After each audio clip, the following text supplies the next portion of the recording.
Growth has slowed for a variety of reasons, some cyclical and some structural. After the Great Recession of 2008-2009, we had massive policy stimulus, both fiscal policy and monetary policy. That is being withdrawn now. We're also seeing a rotation of capital away from emerging markets, particularly as Europe stabilizes and North America begins to see more robust growth.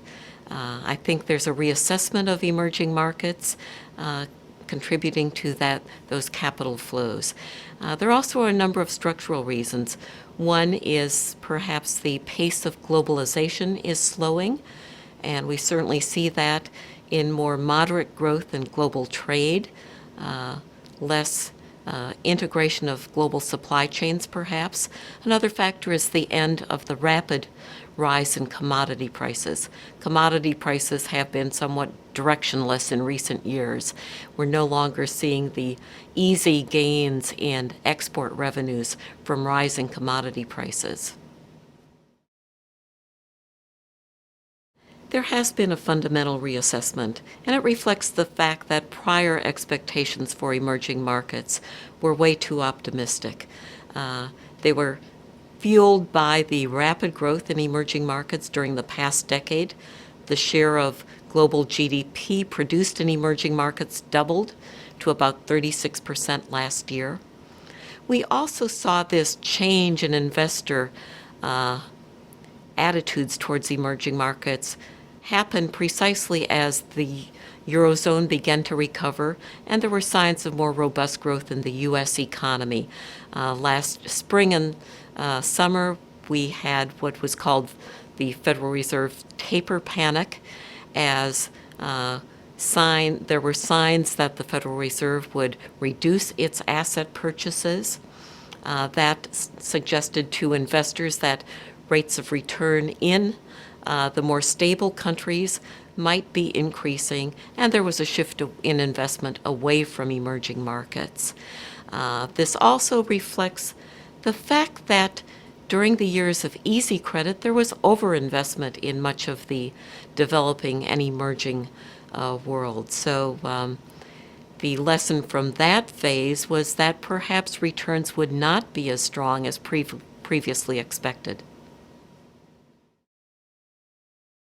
The long-term prospects for emerging markets are bright.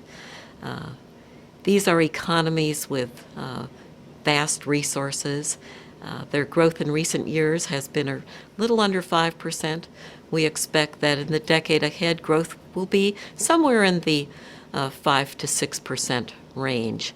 At IHS, we consider 54 countries to be emerging markets.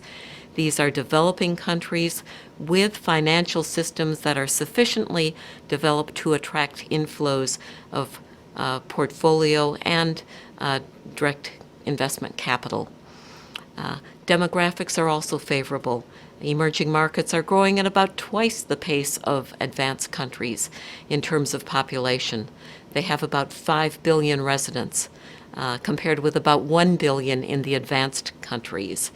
And that population is relatively young. With the notable exception of China, many of these countries do not face the problems of aging populations and rising entitlements. So as a result, we expect that growth will be solid for a number of years. The emerging markets face a number of challenges. One, as the advanced economies recover, they'll need to compete for scarce funding. And secondly, there's a lot of volatility in some emerging markets.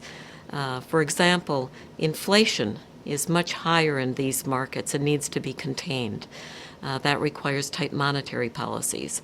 For example, Argentina will have inflation of over 30% this year. Venezuela, about 50%. So economies are volatile. That needs to be considered. Another factor is that the state still plays too large a role in many economies. This has resulted in inefficient allocation of capital.